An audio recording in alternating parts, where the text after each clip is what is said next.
नमस्कार दोस्तों, बच्चों सब, आप सभी को नमस्कार। कैसे हैं आप लोग? मैं आपका संतोष सर, जिम क्लासेस बद्रिका से। बहुत दिनों से वीडियो नहीं बन रहा है, आज मन किया कि मैं थोड़ा वीडियो बना लूं।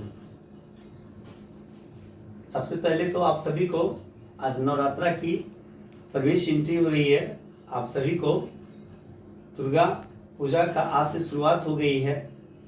आज नवरात्रा की ढेर सारी शुभकामनाएं आप सभी को मेरी ओर से और ड्रीम क्लासेस के फैमिली की तरफ से। आप सभी फैमिली दोस्तों को और स्टूडेंट को मेरी तरफ से दुर्गा पूजा की ढेर सारी शुभकामनाएं। आशा करता हूं कि इस बार दुर्गा पूजा आप लोगों के लिए बहुत सुखमय भरा जिंदगी लेकर आएगा और अच्छे से आप लोग एंजॉय करेंगे। समझ रहे हैं ना? दुर्गा पूजा में कुछ गलत काम आप लोग ना करें। एक नया रिजोल्यूशन लें कि अपने धर्म के प्रति वफा दिखाएं और उसके राह पे चलकर इस देश का महान व्यक्ति कहलाए हैं। पिछले वीडियो तक आप लोगों को मैं बता चुका हूं, स्पेशल ब्रांचेज ऑफ बायोलॉजी चल रहा था। समझ गए ना? स्पेशल ब्रांचेज ऑफ बायोलॉजी चल रहा था।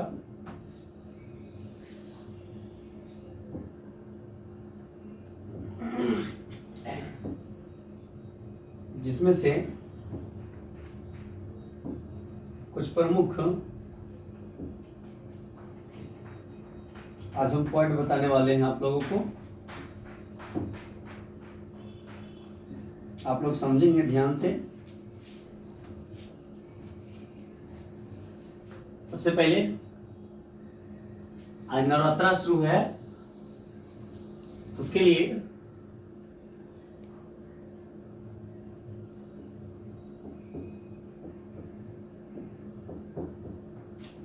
जय माता दी आप सभी को। देखिए, मैं जो आपको टॉपिक पढ़ा रहा था वो वीडियो नंबर 9 था, और जो मैं आज पढ़ाने वाला हूं वो वीडियो नंबर 10 होगा। वीडियो नंबर कितना होगा? वीडियो नंबर 10 होगा। चल रहा था टॉपिक आपका स्पेशल ब्रांचेज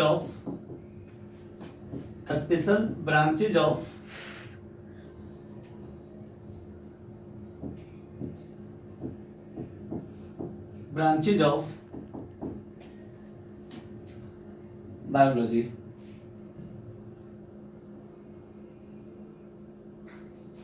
ठीक, जिसमें कुछ हम बता दिए थे आपको। आज नेक्स्ट देखिए, 5 नंबर होगा या 4 होगा, जो भी होगा कंफर्म नहीं है।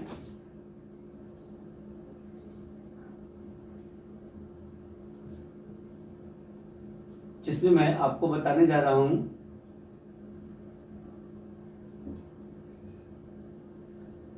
पोमोलॉजी।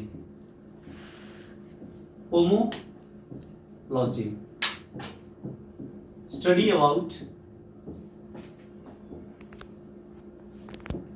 About fruits. क्या होगा? फ्रूट्स। जब हम फल के बारे में अध्ययन करेंगे तो उसे हम बोलते हैं पोमोलॉजी। फल के अध्ययन के मतलब आप समझ रहे होंगे कि कैसे फल पकता है और किस किस अवस्था से फल का डेवलपमेंट होता है, विकास होता है, और साथ ही साथ फ्रूट्स को पकने में कौन कौन सी विधि को अपनाया जाता है और कौन कौन से रसायन को मिलाकर पकाया जाता है। बाहर में कच्चे तोड़ के देखिए, आम क्या होता है, कच्चा तोड़ लिया जाता है, उसको पकाया जाता है। बाद में केला वाला कच्चा तोड़ लिया जाता है, पकाया जाता है। किस विधि से पकाया जाता है वो सब अध्ययन करने क्या कहलाएगा? पोमोलॉजी। 6 नंबर है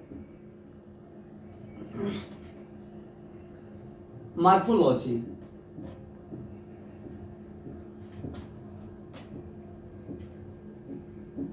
दो ग्रीक वर्ड है, मार्फोस प्लस लॉजी। ग्रीक लैंग्वेज मार्फोस, जिसका शाब्दिक अर्थ होता है एक्सटर्नल, एक्सटर्नल पार्ट्स। इसका होता है लोगस। लोगस का आप अर्थ जान रहे हैं, क्या होता है? Of study. इसको कैसे बोल सकते हैं? एक्सटर्नल का मतलब होता है बाहरी संरचना,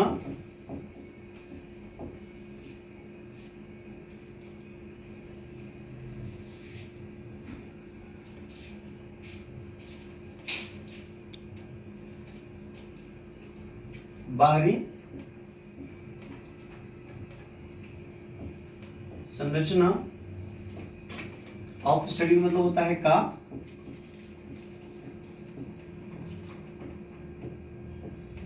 अध्ययन। राइट, यहां तक आप लोग समझ गए होंगे। मॉर्फोस होता क्या है?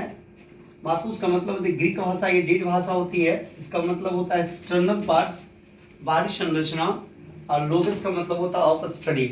इसको डिफाइन कैसे कर सकते हैं हम बच्चों? जब किसी जीव जंतु का, चाहे वो पादप हो, पेड़ पौधा हो, या फिर मनुष्य हो, जीव जंतु, कोई भी जंतु प्रकार का, छोटे से लेकर बड़ा, जब कोई जीव जंतु का बाहरी संरचना के बारे में विस्तार पूर्वक अध्ययन करेंगे तो उसे हम मॉर्फोलॉजी कहेंगे। जिन बच्चों को पढ़ने में कठिनाई होता है, आप हमारे ड्रीम क्लासेस ऑफलाइन में भी क्लास आगे कर सकते हैं। 11th का बैचेस अभी चल रही है, मॉर्फोलॉजी चैप्टर अभी शुरू नहीं हुई है, ये क्लास 11th में पढ़ना है। मॉर्फोलॉजी चैप्टर शुरू होने वाली है विदिन 10 डेज, दुर्गा पूजा के बाद शुरू होगा। जो आप लोग क्लास कर सकते हैं, टाइमिंग है उसका 11th क्लास का 9 से 10 मॉर्निंग टाइम में है, AM 9 से 10 AM में आप क्लास कर सकते हैं।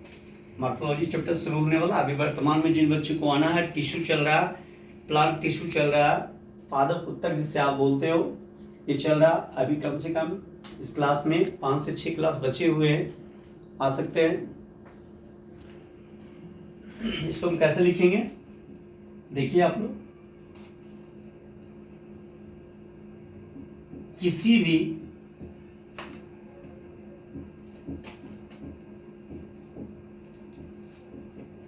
जीव जंतुओं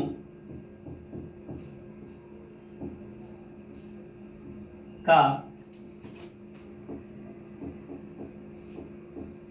बाहरी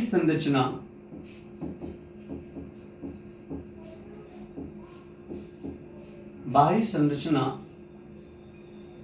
का विस्तार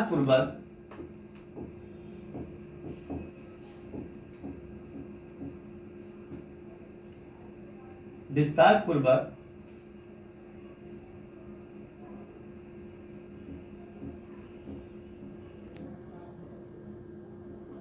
अध्ययन करेंगे तो उसे हम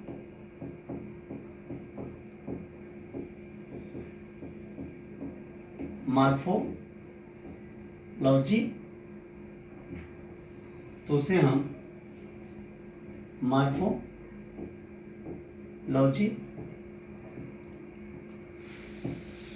कहते हैं।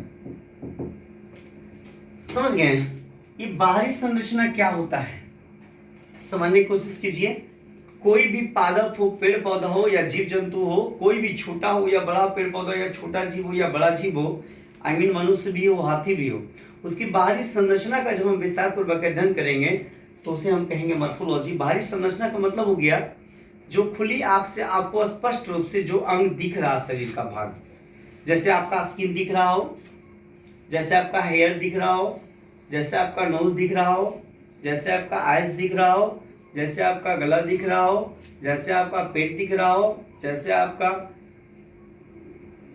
पादप पेड़ पौधा का ऊपरी छाल दिख रहा हो, पत्तियां दिख रहा हो, इन सभी का अध्ययन करना, फूल दिख रहा हो, फल दिख रहा हो, इन सभी का लगातार विस्तार पूर्वक अध्ययन करना क्या कहलाता है बाबू? मॉर्फोलॉजी। यहां तक तो डाउट आप लोग को नहीं होगा। अब इसके आगे हम 7 नंबर पे चलते हैं, ठीक है।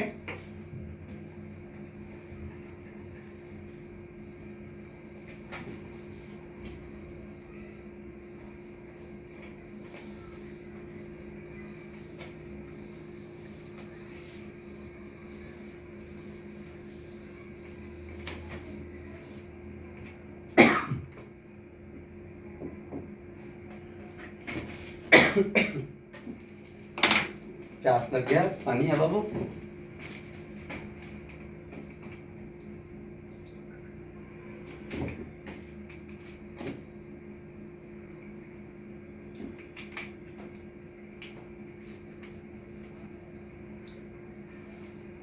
इसे पिया कीजिए, बहुत ज्यादा फायदेमंद चीज है। ये पानी है, कुछ और नहीं समझिएगा।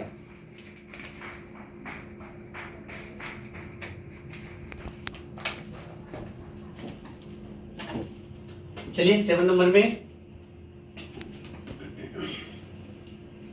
हम आते हैं dermatology.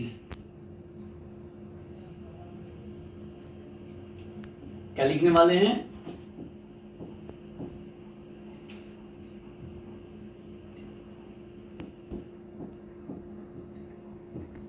मेटोलॉजी,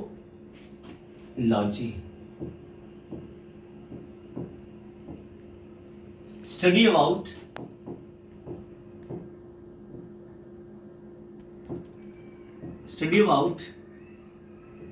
a skin is called as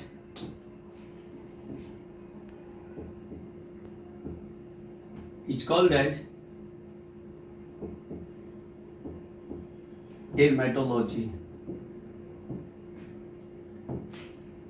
और इस डॉक्टर को क्या बोलेंगे? Dermatologist, right. जो स्किन रोग विशेषज्ञ होते हैं उन्हें हम बोलते हैं इंग्लिश में डर्मेटोलॉजिस्ट, हिंदी में स्किन रोग विशेषज्ञ, मतलब त्वचा रोग संबंधी। जब हम किसी भी जीव जंतुओं का स्किन का विस्तार पूर्वक अध्ययन करेंगे तो क्या कहेंगे? डर्मेटोलॉजी। समझ गए होगा आप लोग? इसको हिंदी में ट्रांसलेट कर सकते हो पहले की तरह, मॉर्फोलॉजी की तरह, राइट? कर लोगे इतना? मैं सब कुछ करके अगर दे देता हूं तो प्रॉब्लम है ना, आप लोग अपने वर्क नहीं कर पाएंगे, तेज नहीं बनेगा, आपका माइंड नहीं तेज हो पाएगा। कुछ आपके लिए भी मैं छोड़ रहा हूं, आप इसको खुद हिंदी ट्रांसलेट कर लेना कि जब किसी जीव जंतुओं का हम उसकी बाहरी संरचना स्किनों का विस्तार पूर्वक अध्ययन करेंगे तो उसे हम डर्मेटोलॉजिस्ट कहेंगे। और जिस डॉक्टर को स्किन रोग विशेषज्ञ होता है उसे हम स्किन रोग विशेषज्ञ इंग्लिश में बोलते हैं डर्मेटोलॉजिस्ट, राइट? चलो 8वां आइए, 8वां होगा एंड्रोलॉजी।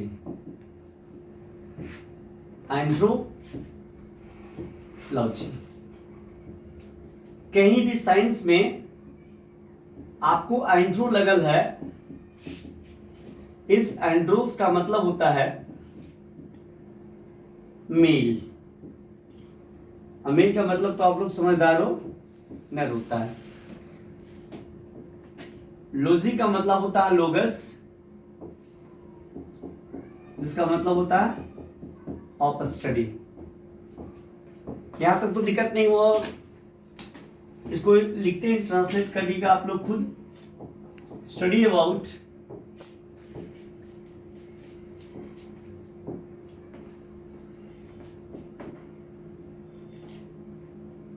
मेल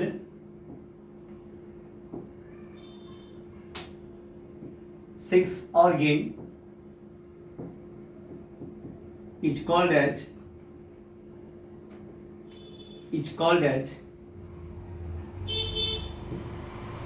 andrology,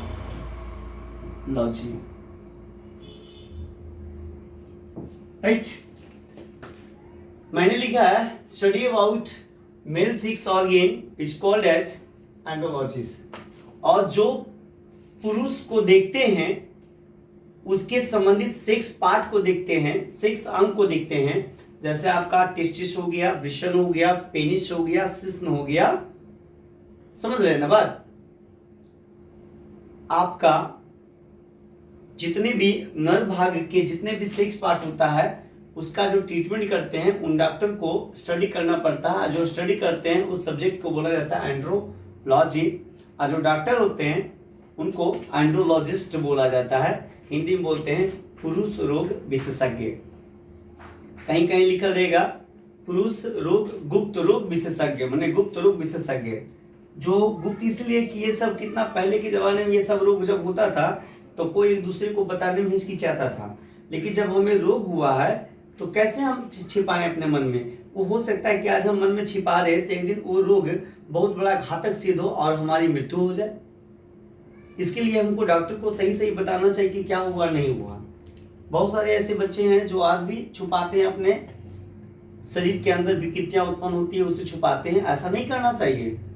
आप लोगों को मैं बता रहा हूं कि कुछ भी डाउट हो तो फिजिशियन डॉक्टर के कंसल्टेंट जब आप जाइए तो उनको सब कुछ सही सही आप बताओ, ताकि वो सही से आपका इलाज कर सके। एक तो क्या है हमारे देश में कि डॉक्टर लोग ज्यादातर मोस्टली लैंग्वेज, क्षेत्रीय लैंग्वेज में देखते नहीं है, इंग्लिश में देखते हैं। बड़े बड़े शहरों में जाइए तो इंग्लिश में आपको प्रिकॉशन स्लिप पे लिख देंगे क्या है नहीं है।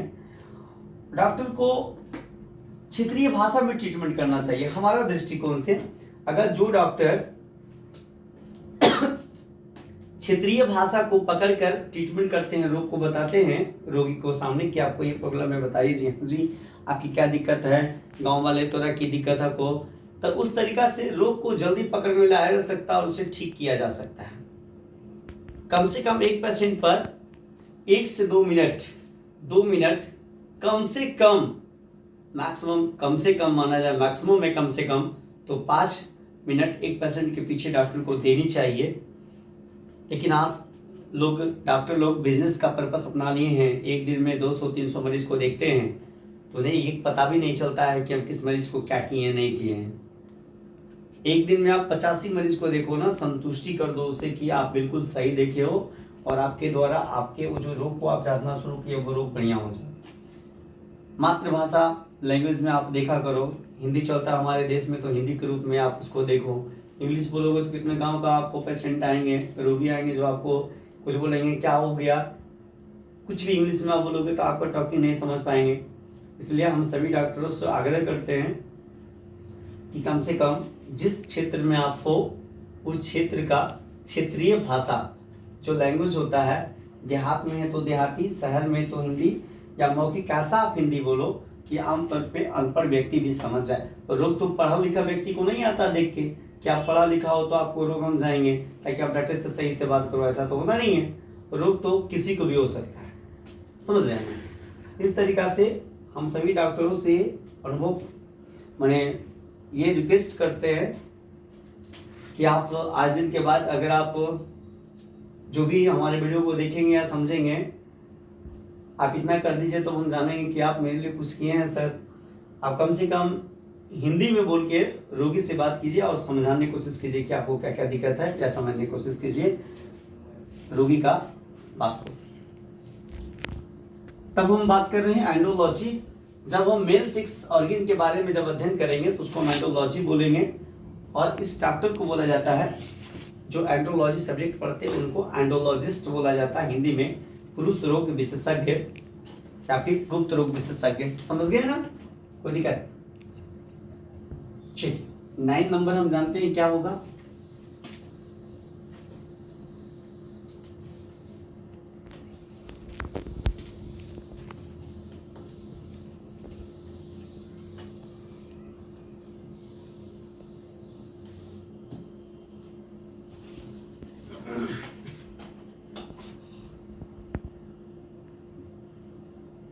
नहीं नंबर गायनाइकोलॉजी।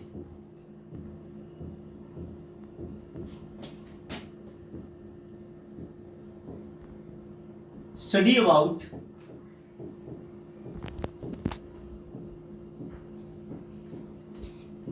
अबाउट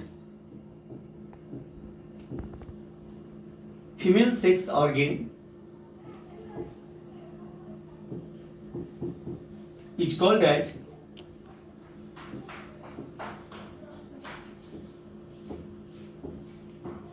गायनाइकोलॉजी।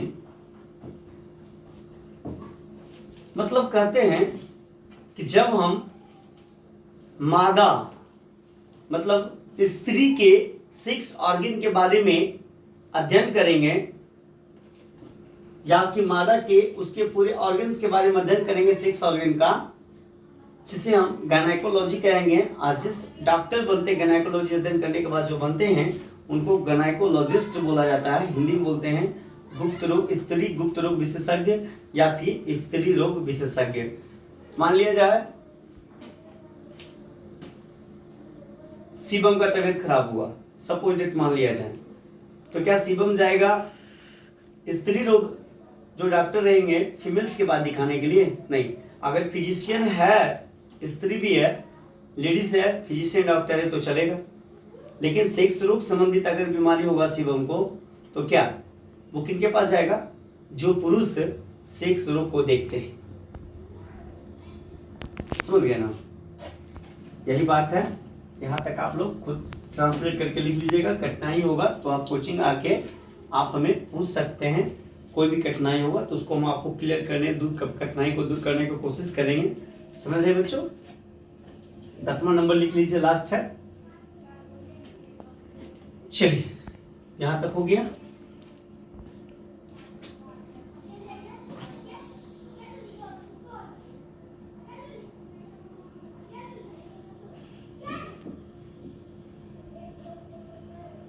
बात करते हैं अब हम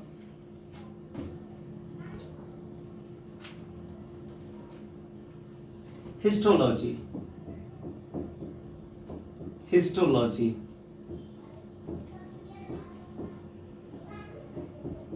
हिस्टोस का मतलब होता है, ग्रीक भाषा है इसमें भी। हिस्टोस का मतलब होता है, एक होता है लोगस। लोगस का मतलब बाबू आप लोग जान रहे हो क्या होता है? Of study. हिस्टोस का मतलब होता है टिश्यू। क्या होता है? टिश्यू। हिंदी में आप क्या बोलते हो इसे? ऊतक। इसे क्या बोलते हो? का अध्ययन। ऊतकों का अध्ययन करना ही हिस्टोलॉजी कहलाता है, राइट? ये क्या होता है ना, ऊतक many types of cells are combinedly is called as tissue. जब विभिन्न प्रकार के कोशिका आपस में मिलती है तो ऊतक का निर्माण होती है। और ये ऊतक नेक्सिबल ओपन आइज से नहीं होता। इसे देखने के लिए हमें क्या चीज लेना पड़ता है? माइक्रोस्कोप। समझे ना? सूक्ष्मदर्शी के मदद से हम किसी भी जीव जंतु या पादप का, पेड़ पौधे का ऊतक को देख पाते हैं। ऊतक का प्रकार बहुत होता है। पेड़ पौधे में भी होता है, मेरिस्टेमेटिक टिश्यू होता है, एडिपोज टिश्यू होता है, मस्कुलर टिश्यू होता है, परमानेंट टिश्यू होता है। समझ गए? आप लोग क्लास में आएंगे, विस्तार से आपको पढ़ाया जाएगा। इसको हम डिफाइन कैसे करेंगे? स्टडी अबाउट, लिख लो।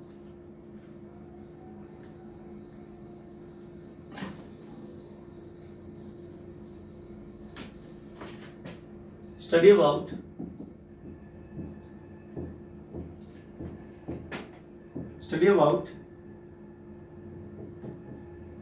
tissue is called as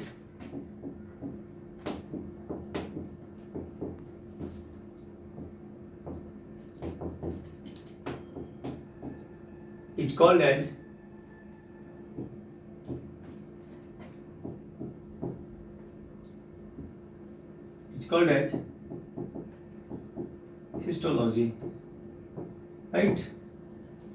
समझ गए होंगे आप लोग? चलिए इसको लिखिए आप। इसको ट्रांसलेट करने के लिए अभी मैं तुरंत बता रहा हूं, अभी कहीं जाना नहीं है आप लोग को।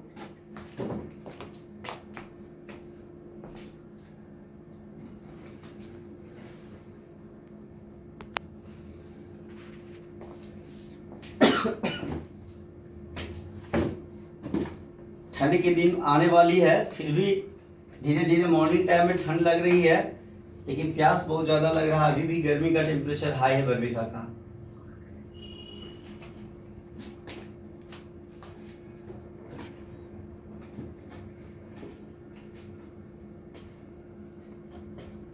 हो गया? चलिए इसको हम कैसे बोलेंगे? किसी भी ऊतकों का विस्तार पूर्वक अध्ययन करना क्या कहलाएगा? Histology. I am right? Okay. Histology tissue का अध्ययन बतलाता है। तो आखिर हम क्वेश्चन उठता है कि टिश्यू का प्रकार कितना होता है? तो टिश्यू का मुख्य भाग कितना होता है? 2 होता है। आप लोग समझदार बना कीजिए।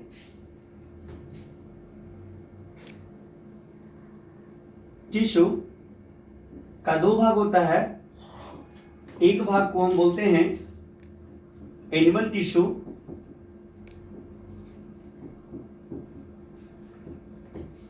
दूसरा को क्या बोलते हैं? Plant tissue. ठीक है, इस तरीका से इसके भी कई भाग होते हैं। प्लांट टिश्यू को भी कई भाग होते हैं, एनिमल टिश्यू को भी कई भाग होते हैं। विस्तार से पढ़ना है तो आप ऑफलाइन क्लासेस आ सकते हो, ऑनलाइन समय आने पर मैं वीडियो डालूंगा। ठीक है, और कोई दिक्कत है तो आप पूछ सकते हो। और एक चीज मैं आपको बताना चाह रहा हूं,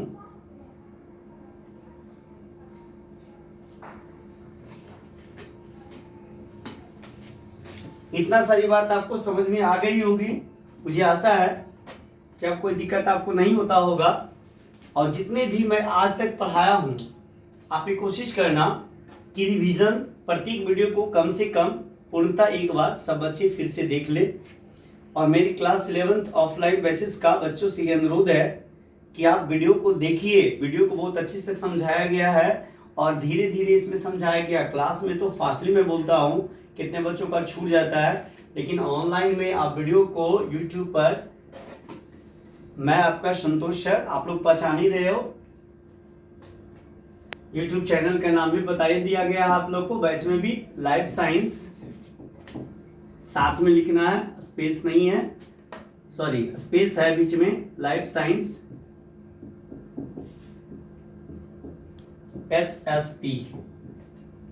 ओके, इतना लिखूंगा, आप YouTube पर जाके सर्च करोगे, मुझे पहचानते हो, मेरा फोटो आ जाएगा, मेरा वीडियो आ जाएगा, शॉर्ट वीडियो भी आ जाएगा, आप उसे भी देख लेना एंटरटेनमेंट के लिए।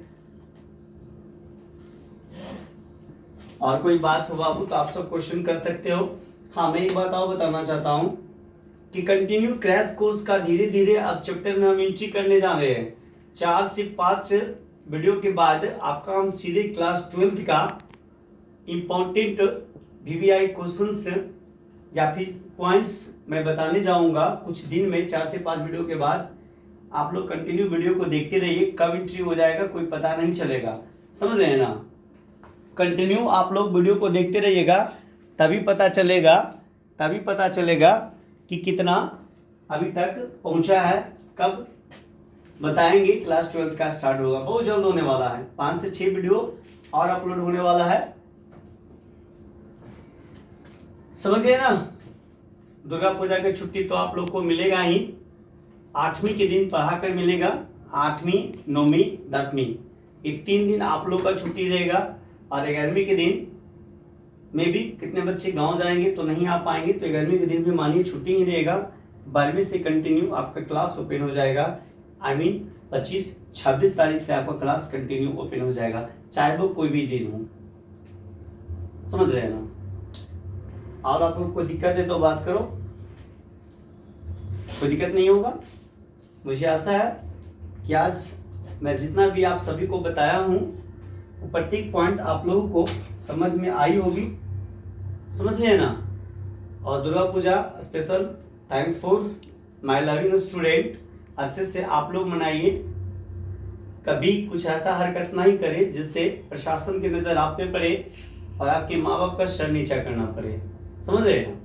आप अच्छे से दुर्गा पूजा की एंजॉय कीजिए। बच्चे हो आप लोग मेला देखने जरूर जाइए, क्योंकि मेला धीरे धीरे समाप्ति को बढ़ रहा। बहुत कम ऐसे मेले होते, पहले तो गांव घर में बहुत छोटा छोटा ढेर सारा मेला लगा करता था, लेकिन अब तो फेस्टिवल्स मेला ही कुछ बड़े बड़े बच गए हैं। इसको फुल्ली एंजॉय कीजिए, मैं भी हो सकता है आप लोगों को साथ एंजॉय करूं, मिल जाएंगे।